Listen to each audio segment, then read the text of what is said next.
상단과 요 하단에 RGB가 나오게 되고, 그리고 여기 측면에 SSD를 설치할 수 있는데요, 마치 게임기 본체에 고성능 그래픽 팩을 추가하는 그런 느낌이라고 쉽게 이해하시면 되겠습니다. 안녕하세요, 드레입니다. 이 GPU, 이제는 익숙한 단어죠. 한글로는 외장 그래픽 처리 장치입니다. 노트북이나 미니 PC처럼 내장 그래픽 성능이 아쉬운 기기에 연결해서 그래픽 처리 능력을 대폭 끌어올려주는 장치인데요, 마치 게임기 본체에 고성능 그래픽 팩을 추가하는 그런 느낌이라고 쉽게 이해하시면 되겠습니다. 덕분에 3D 작업, 영상 편집, 그리고 저희가 원하는 고사양 게임까지도 가볍게 해낼 수가 있는데요, 그래서 가지고 온 제품, 원엑스 플레이어에서 제작한 라데온 RX 7800M을 탑재한 고성능 외장 GPU 원엑스 GPU 2입니다. 이 제품으로 내장 그래픽만 있는 랩탑에 연결해보고 어떤 성능이 나오는지 함께 알아보겠습니다. 원엑스 GPU2 패키지를 조심스럽게 열어보면 구독과 좋아요는 사랑입니다. 다시 패키지를 열어보면 본체가 보이고요, 그 아래는 설명서 그리고 어댑터가 보입니다. 아무래도 소비 전력이 좀 되는 제품이다 보니 이 어댑터 크기도 제법 되더라고요. 그리고 그 아래는 케이블이 있습니다. 스티로폼으로 빈틈없이 완충되어 있어서 패키지에 신경을 쓴 흔적들이 보이죠. 자, 그리고 요 외형을 살펴보겠습니다. 우선 이렇게 세워서 활용을 하는 제품인데요, 이 크기도 생각보다 크고 무게도 1.62kg으로 무겁습니다. 어댑터까지 챙긴다면 한 2.4kg 수준이 되죠. 그리고 요 상단과 요 하단에 RGB가 나오게 되고, 이것만으로도 이미 고성능 느낌이 나게 되고요. 이렇게 앞뒷면이 둥글둥글하죠. 그리고 중앙에 발열을 위한 통풍구가 자리를 잡고 있고요.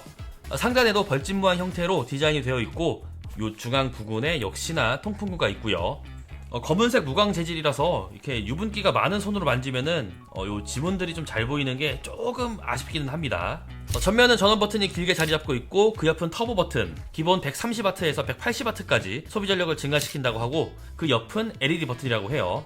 그리고 여기 측면에 SSD를 설치할 수 있는데요, 이 커버가 이렇게 자석으로 되어 있어서 이 설치 난이도가 정말 쉽습니다. 그리고 포트 구성 또한 굉장히 훌륭하죠. DC, USB-C 4.0과 오큐링크가 보이고요, 그 외에 모니터와 각종 장비를 연결할 수 있는 포트가 주르륵 보입니다. 마이크로 SD 카드를 넣을 수도 있어서 저렴하게 용량을 확장하려는 분들에게 좋은 구성이기도 하고요. 설치는 간단합니다. 원엑스 GPU2에 어댑터를 연결시켜주고, 오큐링크 케이블 또는 썬더볼트 USB4가 지원되는 케이블을 후면에 꽂아준 후 이 GPU를 지원하는 랩탑과 연결해주고 라데온 드라이버를 설치해주면 됩니다. 3D 마크로 성능을 알아보자면 타임스파이의 그래픽스 코어는 15,000점 가까이 되는데요, 이 정도면 웬만한 환경에선 전혀 문제 없습니다. 파이어 스트라이크 역시 확실히 성능이 상승한 게 눈에 띕니다. 40,000점이면 과거 퍼포먼스 수준의 그래픽카드 성능인데요, 180W를 기준으로 두고 데스크탑으로 비교하자면 전세대인 RTX 4060 Ti, RX 6750XT보다 더 좋은 성능이고요, RX 6800, RTX 3070 Ti 이 정도 되는 그래픽카드랑 비슷한 성능이 측정됩니다. RX 7700XT보다는 성능은 조금 낮더라고요. 그리고 작업 성능은 압도적입니다. 블렌더 3D를 기준으로 하면 분당 처리 속도는 프로세서 대비 대략 10배, 내장 그래픽인 780M과 비교하면 대략 6배 정도 차이가 나게 되는데요, GPU를 써야 하는 작업을 한다면 원엑스 GPU2의 환경을 써야겠죠. 게임으로 알아볼까요?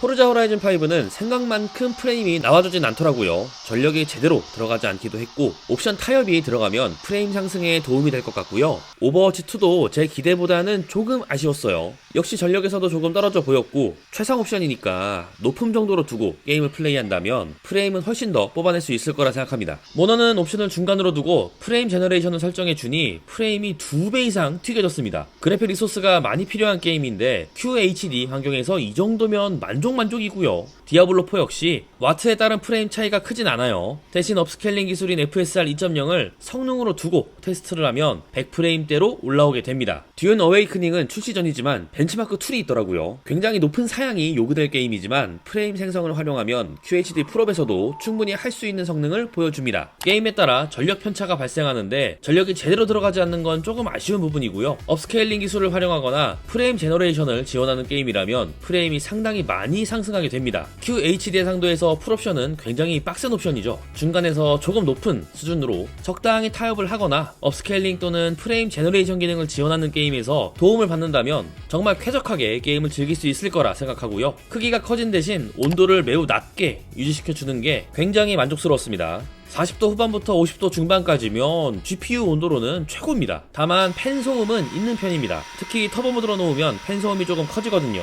원X GPU2를 가까이 둬서 써야 하는 환경이라면 팬 소음은 조금 거슬릴 수 있겠다, 이렇게 정리할 수 있겠습니다.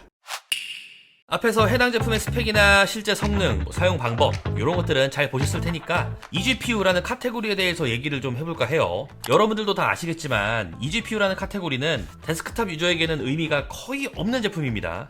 그래픽 성능이 부족하면 내가 쓰고 있는 케이스, 메인보드, 파워 이런 것들을 확인한 후 원하는 그래픽카드를 사서 꽂으면 되니까요. 데스크탑 조립만 할 줄 안다면 비용을 절약하면서도 가장 효율적인 성능을 얻을 수 있죠. 대탐 유저들이 그돈씨 하는 게 이유가 있습니다. 하지만 랩탑 환경, 모바일 환경으로 갖춰진 유저들에게는 얘기가 조금 달라지게 되는데요. 최근엔 온보드 메모리, 슬롯 간소화가 진행되고 있어서 단순 램 교체, 저장 장치 교체도 점점 힘들어지는 추세입니다. 구매할 때 옵션으로 선택을 해야 하는 경우가 많은데요. 이때 원X GPU2 같은 eGPU는 썬더볼트, USB4 등의 고대역폭 인터페이스를 활용하여 데스크탑 수준의 그래픽 성능을 경험할 수 있도록 도와줍니다.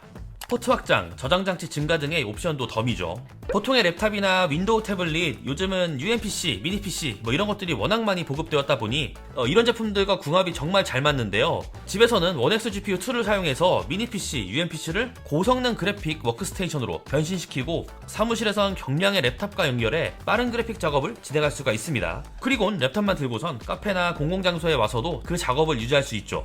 이미 잘 구축된 환경을 단번에 변경하는 건 어렵습니다. 특히 모바일, 랩탑 환경의 경우는 더더욱 그렇죠. 그런 점에 비추어 본다면 원X GPU2는 단순히 GPU 탑재 제품을 넘어서 여러분들의 창조적 역량을 극대화할 수 있는 확장형 도구로서의 가치를 지니고 있다고 생각합니다.